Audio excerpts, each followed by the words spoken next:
மத்திய அமைச்சரும் பாஜகவின் தமிழக தேர்தல் பொறுப்பாளருமான பிரகாஷ் ஜவடேகர் சென்னையில் தேமுதிக தலைவர் விஜயகாந்தை சந்தித்து கூட்டணி குறித்து பேச்சுவார்த்தை நடத்தினார். சென்னை விருகம்பாக்கத்தில் உள்ள விஜயகாந்தின் இல்லத்திற்கு பிரகாஷ் ஜவடேகரும் தமிழக பாஜக தலைவர் தமிழிசை சவுந்தரராஜனும் சென்றனர்.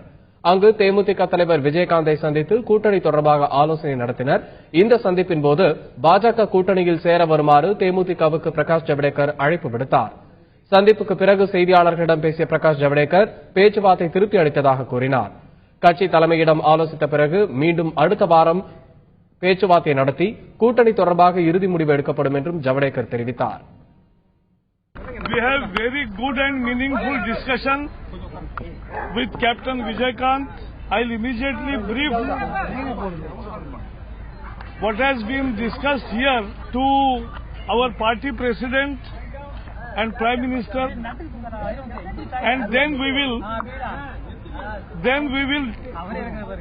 I'll come again after the budget. On Wednesday again I'll come. We will tell you everything next week. இது தொடர்பாக தேமுதிக வெளியிட்டுள்ள அறிக்கையில் கட்சித் தலைவர் விஜயகாந்தை மத்திய அமைச்சர் பிரகாஷ் ஜவடேகர் சந்தித்து பேசியது மரியாதை நிமித்தமானது என்று தெரிவிக்கப்பட்டுள்ளது.